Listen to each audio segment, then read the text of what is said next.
आप और हम सब पूज्य संत श्री विजय साहिब जी के बहुत ही गंभीर विचार से लाभ ले रहे थे। इस शरीर को तपा करके, इसको रगड़ करके, इसको सेवा भक्ति में लगा करके जो कुछ हमें मिल जाए तो ये बहुत बड़ी उपलब्धि होगी। परंतु इसको रगड़ना, इसको सेवा में लगाना, ये हर किसी को मंजूर है क्या? जरा आप और हम आसपास देख लें। जब हम कमजोर मालूम होते हैं तो हमें च्यवनप्राश चाहिए। जब हमारे पेट बहुत बड़े होते हैं तो जिम पर जाते हैं लोग सिक्स पैक के लिए, बाइसेप्स इंक्रीज के लिए, या जिन्हें लगता है कि वो अच्छी नहीं है या वो अच्छे नहीं हैं, वो ब्यूटी पार्लर जाते हैं, स्पा जाते हैं। क्यों जाते हैं? क्योंकि इस शरीर में कुछ कमी महसूस हुई। सीधी सी बात है। इसी प्रकार हमारी आमदनी में कुछ हमें कमी लग रही हो तो उस कमी को पूर्ति करने के लिए आप और हम क्या करते हैं? या तो खेती बढ़ाते हैं, या तो नौकरी बढ़ाते हैं, या तो व्यापार करते हैं। सब के लिए है। परंतु हमारे जीवन में जब हमारे विचार संतुलित ढंग से बाहर होते हैं, संतुलन से बिगड़ करके असंतुलन हो जाते हैं, जब हमारी वृत्तियां संभाली नहीं जाती, जब हमारा चित्तवृत्ति आंदोलन हो, उसके लिए भी कुछ कर रखा है। वो जो ये सत्संग हम लोग कर रहे हैं, सच पूछिए उसी के लिए ये दवा है।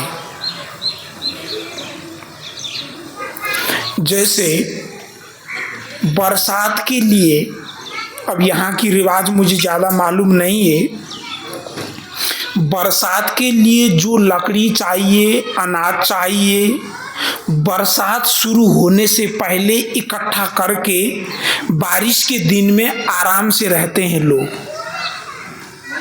अब आजकल कोई लकड़ी प्रयोग नहीं करता तो गैस वगैरह, हीटर जो भी है। मतलब ये सत्संग और धर्म चर्चा ऐसी चीजें हैं, हम अपने, जब हम ताकतवर हों, जब हम जवान हों, जब हम योग्य हों, जब हम दक्ष हों, उस समय अर्जित करके मुसीबत के समय में जिसका उपयोग किया जाता है वह धर्म साधना है।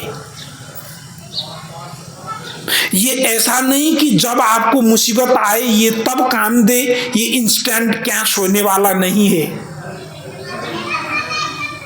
अगर आपकी और हमारी निष्ठा पक्की हो तो हमारे मुसीबतों के समय में ये आप और हमारे द्वारा किए गए सत्कर्म किसी न किसी रूप में आकर के फिर वही मददगार होंगे।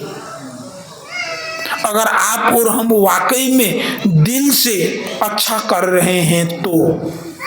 मनुष्यों ने कहा, बने रणे शत्रु जलाग्नि मध्य, महर्णवे पर्वत मस्तकेवा, सुप्तम प्रमत्तम विषमस्थितम वा, रक्षन्ति पुण्यानि पुराकृतानि। पुराकृतानि, जब कभी आपने की हो वह पुण्य क्या करेगा? रक्षन्ति, रक्षा करेगा। कैसी मुसीबत पर? बने, जब हम वन में रास्ता भटक गए, डेंस फॉरेस्ट पर, गहरी जंगल में खो गए,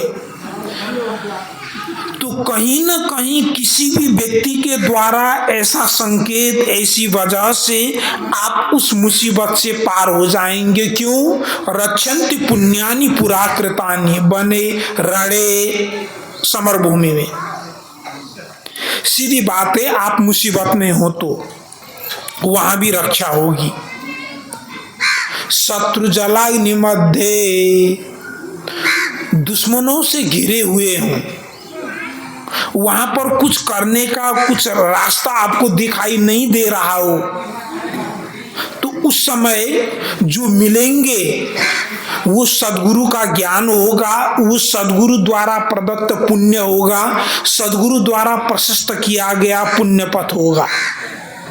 इसके लिए सदगुरु विशाल देव ने कहा, अरिदल बीच समर गुरु आए। हे गुरुदेव, आप उस समय में आए जब शत्रु लोग मुझे हराने ही वाले थे। ये कौन से शत्रु? जो हमें सदाचार से भटकाए, वह हमारी वृत्तियां, जो हमें कुकर्मों की ओर खींच ले जाए, वह समाज के लोग या वैसा माहौल, जो हमें सत्संग की ओर से भटका करके मदिरालय की ओर ले जाने वाले लोग, ये अरिदल। उस अरिदल से बचाने के लिए उस ऐन वक्त पर आप आ गए। अरिदल बीच समर गुरु आए, रण क्षेत्र में आए, सदगुरु विशाल देव ने भी कहा। तो बने रणे शत्रु जलाग्नि मध्य, आप पानी में डूबते हुए हो तो कोई न कोई सहारा मिल जाएगा, अगर आपके खाते में पुण्य बाकी है तो।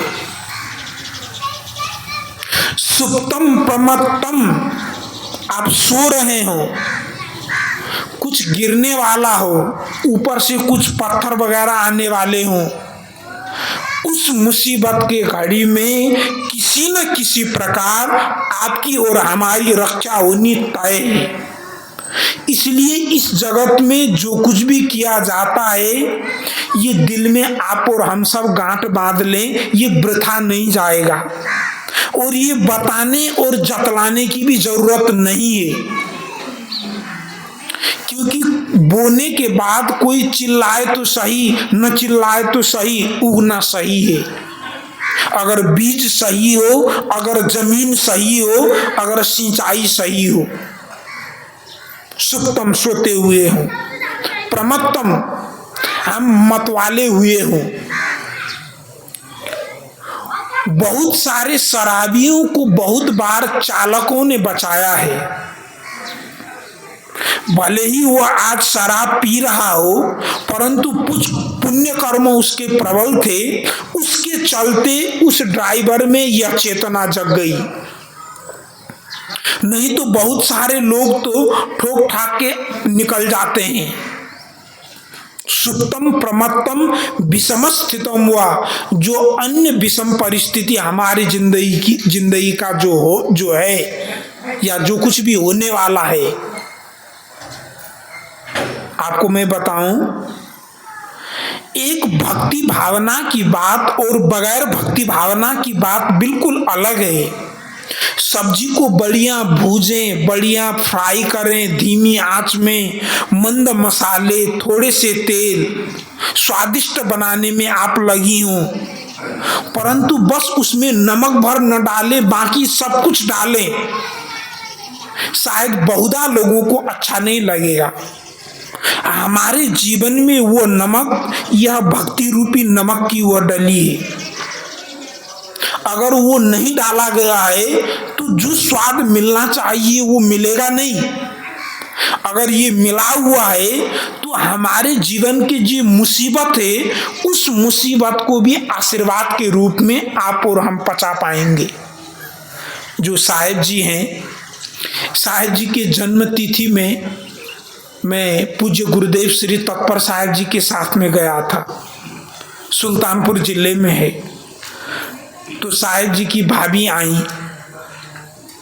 अंदर से, हम लोग बैठे थे और वो मकान का काम चल रहा था, तो बहुत सारी चीजें अंदर रखा हुआ था। तो उन रखी हुई चीज में से टेबल को उन्होंने निकाल के लाई, क्योंकि पानी पिलाने के लिए। और चूंकि हम लोग बहुत गर्मी से आए हुए थे, तो बहुत देर के बाद भी वो नहीं आई, फिर आ गई तकरीबन 10 मिनट के बाद। जब वो आई तो यहाँ से खून टपक रहा था, मेरे मुख से एकदम से आवाज निकला, क्या हो गया ये? तो हमें बहुत अजीब लगा कि देखिए हमारे आते ही ऐसा हो गया। तो सहजता में ये बात निकली कि हमारे आते ही ये दुर्घटना हुई यह थी, वह जो टेबल था वो ऊपर रखी हुई थी, जैसे ही उन्होंने खींचा उसके वजन से वो इस पर टकराया और खून ही खून हो गया और वो बांध के आई। जब उन्हें ये कहा कि देखिए हम लोगों के चलते आपको ऐसा हो गया, तो उन्होंने ये कहा साहेब आप पधारे हो तो इतने में ये बात टल गई, नहीं तो आज बहुत कुछ मुसीबत आने वाला था। देखिए आज बहुत कुछ मुसीबत, बहुत कुछ उल्टा सीधा होने वाला था। आपके आते हुए ये छोटी सी घटना से यह बात टल गई। ये भक्ति भावना की बात है, ये समझदारी की बात है, ये संत गुरुजनों की प्रति निष्ठा की बात है। और जो हम पुण्य कर्म की बातें यहाँ पर जो कह रहे हैं, जो दान पुण्य परोपकार की बात आप लोगों को निवेदन कर रहे हैं, आप ये भी गलतफहमी में मत रहिए। आपको किसी अमुक जगह किसी संत महात्मा गुरु को ही दान करना है, सबसे पहले आप जो कमजोर आपके भाई हों, बड़े भाई हों, छोटे भाई हों, जो हों, पहले उधर ध्यान दीजिए। नहीं तो बहुत सारे लोग ऐसे भी होते हैं, अपने अपनों से लड़ कर के फिर गुरु से जुड़ते हैं। अब अपने अपनों से लड़ें फिर गुरु से जुड़ें, तो ये गुरु से जुड़ना नहीं होता है। अगर अपने ही लोगों में समृद्धि हो, अपने ही लोगों में विकास हो और अपने सारे लोग साथ साथ धर्म भक्ति परोपकार करें, ये बहुत अच्छी नहीं, बहुत अच्छी बात है। परंतु होता क्या है, अपनों के यहाँ मदद करने में लोग कतराते हैं। प्रारब्ध दोष के चलते भाई भाई का रिश्ता तो हो जाता है, परंतु पूर्व कर्म के शुभ अशुभ दोनों को भोगने हैं। तो दोनों क्या कहेंगे, कहा वो हमारा भाई हमारे पास तो आया नहीं, उसने हमें बताया नहीं, हमें मालूम भी नहीं चला। इस बात को गौर कर लीजिए, क्योंकि जो धर्म की बड़ी बड़ी बातें व्याख्याएं बतलाई जाती हैं, ये सारी व्याख्याओं का निचोड़, सारे धर्म को निचोड़ करके जो बात बतलाई जाती है वो इतनी है, हम और आप अपने लोगों के बीच में शांतिपूर्वक रहें। अगर ये बात नहीं घट रही है, न भंडारा हो रहा है, न सत्संग हो रहा है, न परोपकार हो रहा है, कुछ भी नहीं हो रहा है और जीवन में उन्नति भी नहीं हो रहा है, इसको समझना जरूरी है। मकान में रंग बदल गए, मकान पक्के हो गए, ये भी उन्नति का निशानी नहीं है। आर्थिक स्थिति से उन्नतशील तो समाज हुई है, अगर इस परोपकारी भावना से देखें और अपने ही लोगों के बीच में आपको मदद परोपकार करने के लिए बुलाना पड़े, तो आप जो भी कर रहे हैं वह पुण्य नहीं हो सकता, वह परोपकार नहीं हो सकता, वो सद्भावपूर्ण कृत्य नहीं हो सकता। अब आप और हम देखें, अपनों में देखें कौन मुसीबत में है, अपनों में देखें किसके लिए हमारी सहायता जरूरी है। हमें जापान के लोगों को मदद करने की जरूरत नहीं, अमेरिका के लोगों को मदद करने की जरूरत नहीं, क्योंकि हमारे प्रारब्ध से जो लोग जुड़े हुए हैं उनको हम मदद कर पाए तो ये पूरा पूर्ण पूजा हुआ। इसी को संत महापुरुषों ने आत्म पूजा की बात कही, इसी को संत महापुरुषों ने त्याग तप का फलीभूत होना बतलाया गया, क्योंकि त्याग तप के बाद उसकी पूजा होगी।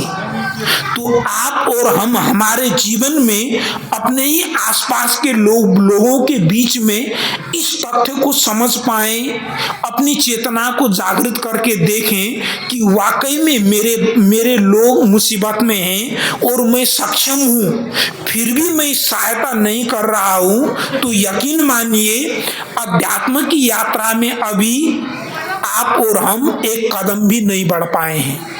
अगर सहयोग कर रहे हैं तो हम चल रहे हैं, और अगर हम वाकई में चल रहे हैं तो किसी न किसी दिन पहुंचेंगे, क्योंकि चलने वाले पहुंचते हैं, बैठने वाले नहीं। चलने वाले भटक सकते हैं परंतु मंजिल में पहुंचेंगे जरूर, क्योंकि गिरते हैं सांसवारी मैदानी जंग में, वे तिफल क्या गिरेंगे जो घुटनों के बल चलते हैं। मार्ग चलते जो गिरे ताको नाही दोष, कहें कबीर बैठा रहे तासिर करोड़ कोस। गुरु कबीर ने भी कहा कि चलते रहना चाहिए। आप यूं देखें अपनों में क्या मुसीबत है, अपनों में क्या भंडारा की जरूरत है, अपनों में क्या सहयोग की जरूरत है। यहीं से धर्म खिलेगा, यहीं से धर्म का बीज पनपेगा, और वही पौधा ही आगे चल करके वृक्ष होगा।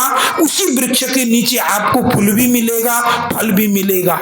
इसलिए 7 समंदर पार के लोग भी ये बात जान पाए, हम लोग पीछे न रहें, क्योंकि हमारी ही बीज वो लेके गए हैं। उन्होंने कहा था चैरिटी बिगिंस एट होम। जो धर्म की शुरुआत है वो घर से शुरू होनी है, वो अपनों से शुरू होनी है।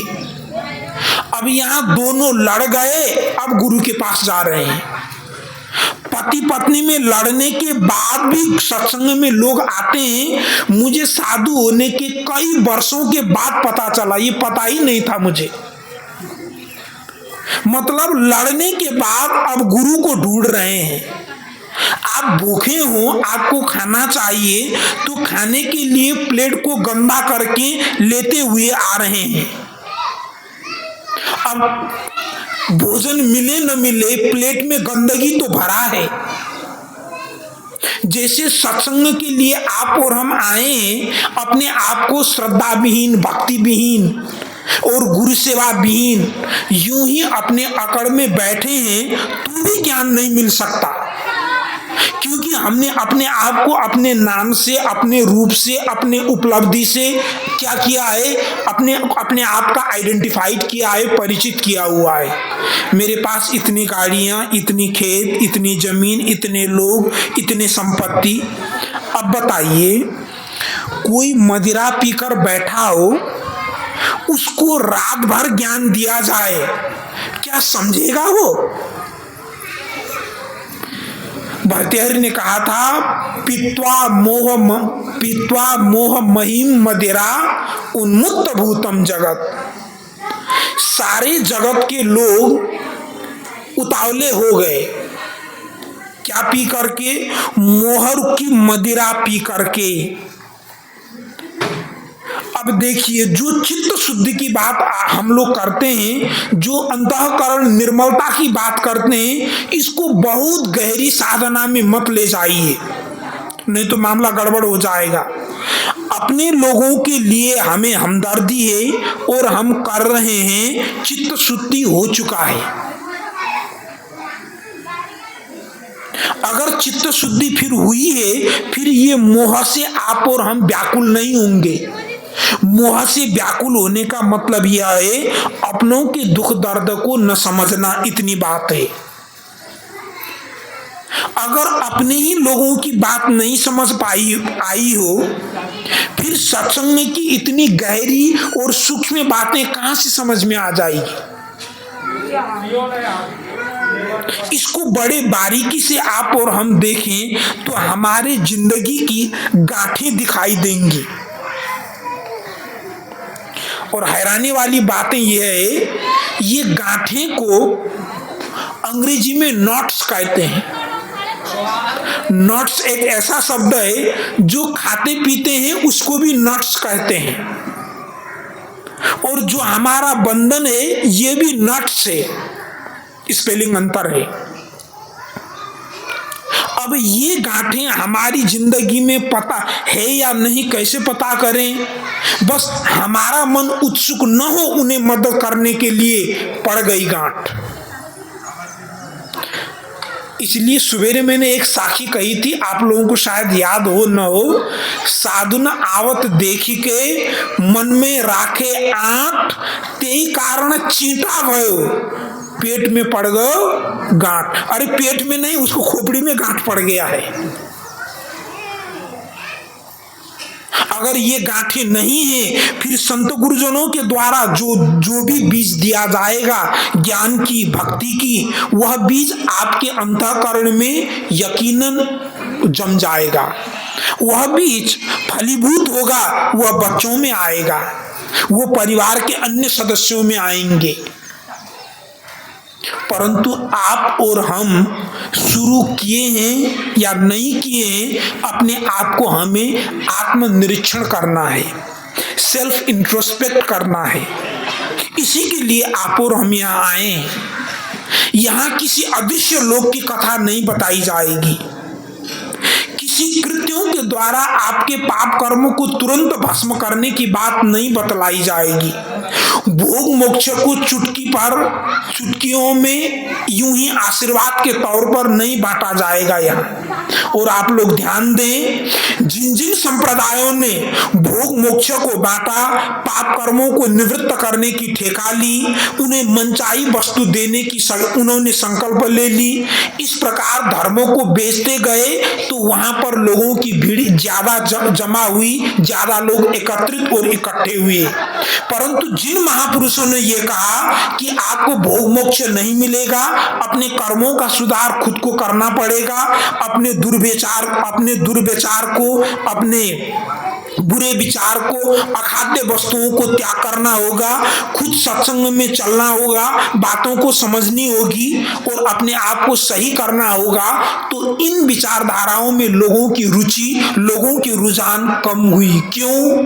क्योंकि सभ्यता के उषा काल से ही इंसानों में ये बहुत बड़ी कमी यह थी कि हमें अपने जिम्मेदारियों का बोझ लेना ये लोगों को पसंद नहीं है। इसीलिए कॉर्पोरेट वर्ल्ड में जो आप लोग बड़े बड़े कंपनियों में काम करते हो, तो वहां पर पहला महावाक्य वहां के जो सीईओ होंगे, एमडी होंगे, उनको ये बताया जाता है कि इस प्रोजेक्ट में अगर आप सफल हुए तो यह सफलता सबकी है, अगर इस प्रोजेक्ट में आप विफल हुए तो ये आपकी कमजोरी होगी। तो पहली बात उनको अपना उत्तरदायित्वों को समझा दिया जाता है। और हमारे मनुष्य सभ्यता में, हमारे मनुष्य समाज में जिन जिन गुरुओं ने उत्तरदायित्व डालने की बात की, वहां पर लोग कम गए, वहां पर लोग हिचके, वहां पर लोग जो है सकपका गए कि ये तो सारी बातें हमें ही बता रहा है कि आपको बुरे कर्म नहीं करने हैं, सत्कर्म करने हैं, अच्छे कर्म करने हैं, अखाद्य नहीं खाना है, दारू नहीं पीनी है, सिगरेट नहीं पीना है। कौन आएगा? कुछ उल्टा सीधा हो तो लोग जुड़ जाएंगे। जैसे आइए, यहाँ पर ग्राम में आए हैं संत महापुरुष, आपके 7 पीढ़ी को पिंडदान करके उनको गति मुक्ति दिलाएंगे, उनके लिए अखंड यज्ञ करेंगे, हवन करेंगे, तर्पण करेंगे, आपके ग्रह दशा टल जाएंगे, आपकी गति मुक्ति तय है। तो इस पर लोग रिझ जाएंगे। क्यों? क्योंकि कंधे पे कुछ नहीं है। ये कहने के बाद आपको चाहे शाम को बोतल लड़ा लें, चाहे सिगरेट फूंक लें, चाहे पान मसाला खा लें, चाहे उल्टा सीधा और भी कुछ खा लें, कुछ लेना देना नहीं है इससे। अगर जीवन सुधार की बात की जाए, ये तो हमारे ही सर पर आ गया है, तो लोग सावधान होंगे। परंतु मैं आपको बताऊं, यह जीवन है, इसके मालिक, इसके जिम्मेदारियां जब तक हम अपने कंधे पर खुद नहीं लेंगे, हमारा जीवन जैसा है वैसा ही रहेगा, जब तक हम जिम्मेदारियां न लें। एक मनीषी ने कहा था, if you keep on doing what others are doing, you will be getting what others are getting. अगर आप वही करते हो जो और लोग कर रहे हो, आपको भी वही मिलेगा जो औरों को मिला हुआ है।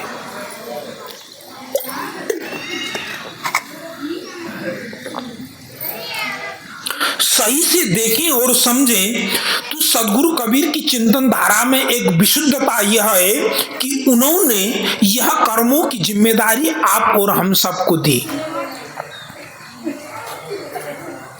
हमसा तू तो सबल था, हल्की अपनी चाल, रंग कुरंगे रंगिया तय किया और लगवार। हे हंस तू सबल था। सत्मार्ग के लिए, अच्छे कर्मों के लिए, सत्संगों के लिए कब व्यक्ति असक्षम रहा? कभी भी नहीं। परंतु इन कर्मों को छोड़ करके बुरे कर्मों की ओर लगने वाला कौन है? यही तो व्यक्ति है, इंसान है। अब यह क्यों लग रहा है? क्योंकि अपनी आसक्ति को नहीं जीत पा रहा है, अपने पुराने संस्कार कुसंग के घेरे से बाहर नहीं आ पा रहा है और सत्संग के पंडाल में वो अभागा घुस नहीं पा रहा है। इसलिए हमसा तू तो सबल था। इतनी सबल होते हुए भी लोग कहाँ घुस पा रहे हैं, कहाँ आ पा रहे हैं? वैसे गांव तो काफी बड़ा दिखता है, पंडाल तो अभी खाली है। अब इसी में हम कुछ उल्टा सीधा करने लग जाएं, माइकल जैक्सन का जो है मून वॉक कर दें तो सारी भीड़ इकट्ठा हो जाएगी और यहाँ लोग उसके लिए खड़े खड़े टिकट लगा के बैठते हैं। अपनी आत्मबल को जागृत करें आप और हम सोचें हमारी जिंदगी को हम किस ओर खर्चा कर रहे हैं। ये सवेरे ये बात मैंने उठाई थी। ये पता ही नहीं, अपनी सबलता का प्रमाण, अपनी सक्षमता का प्रमाण, अपनी दक्षता का प्रमाण ये भूल ही गए हम लोग। हमारा जो बल है, हमारा जो ताकत है वो तो अपने अंदर है ना।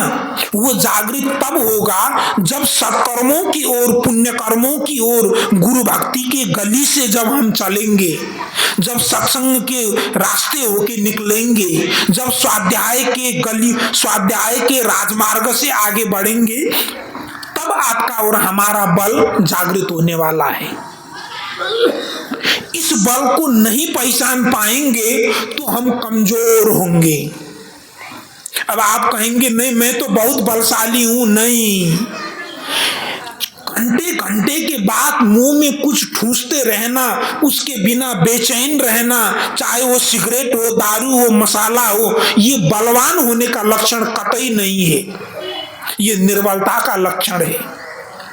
सोते वक्त आराम से नींद न ले पाना, दारू की बोतल को ढूंढना, उसके ऊपर चखना और न मालूम क्या क्या खाना, ये सबलता का लक्षण नहीं हो सकता। अब आप और हम देखें कि हम सबल हैं तो किस कारण से हैं। मनीषियों ने कहा था अपबल तपबल बाहुबल, चौथा बल है दाम, सूर किशोर कृपाते हारे को हरिनाम।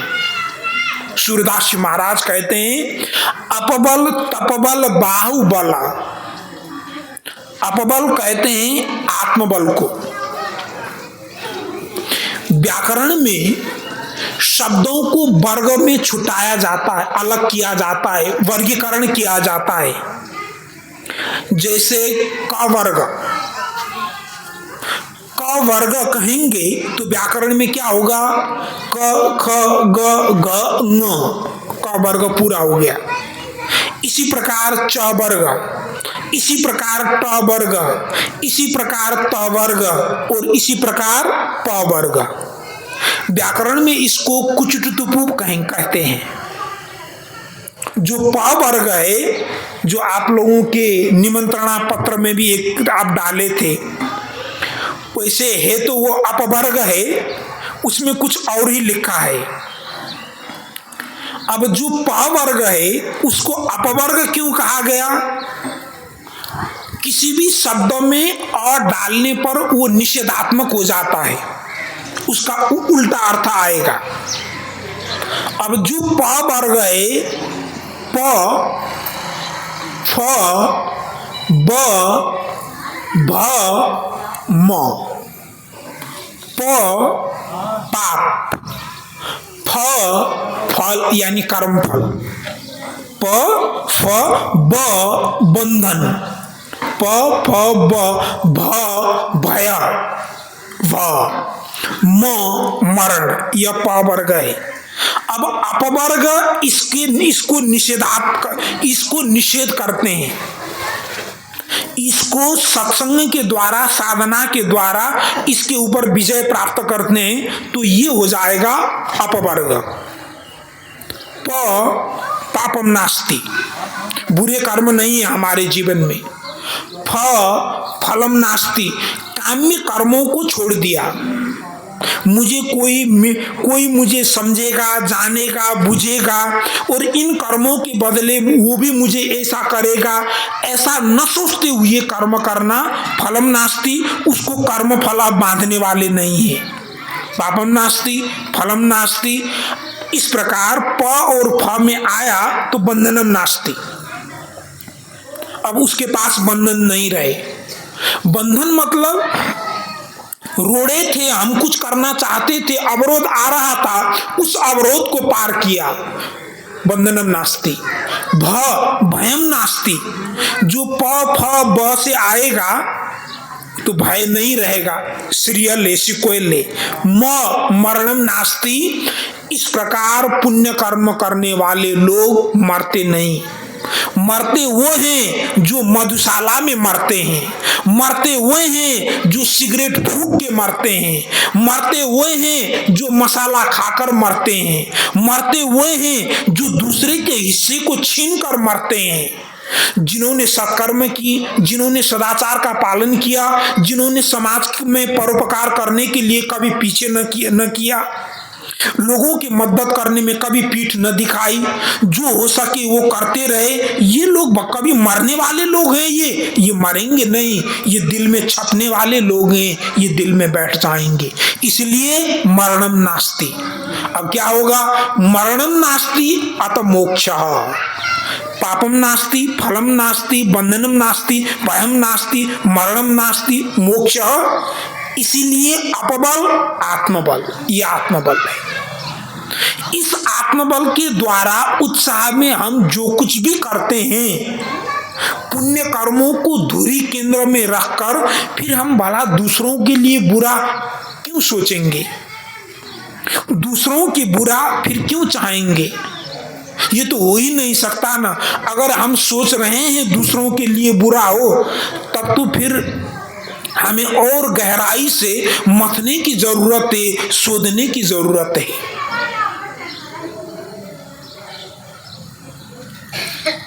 अपबल तपबल, दूसरा बल। अपबल ये श्रेष्ठ बल, तपबल अपबल के द्वारा जो कुछ भी किया जाता है वह तपबल ही है। और तीसरा है बाहुबल, शक्ति। चौथा बल है दान, चौथा बल है आर्थिक स्थिति, अर्थ। ध्यान देने योग्य बात है, जो अर्थ की शक्ति है, हम कल भी तो हमारे पास वक्त है, पूज्य गुरुदेव आ रहे हैं, आइए सब मिलके उनका स्वागत करते हैं। बोलिए सद्गुरुदेव की, संत समाज की, सद्गुरुदेव की।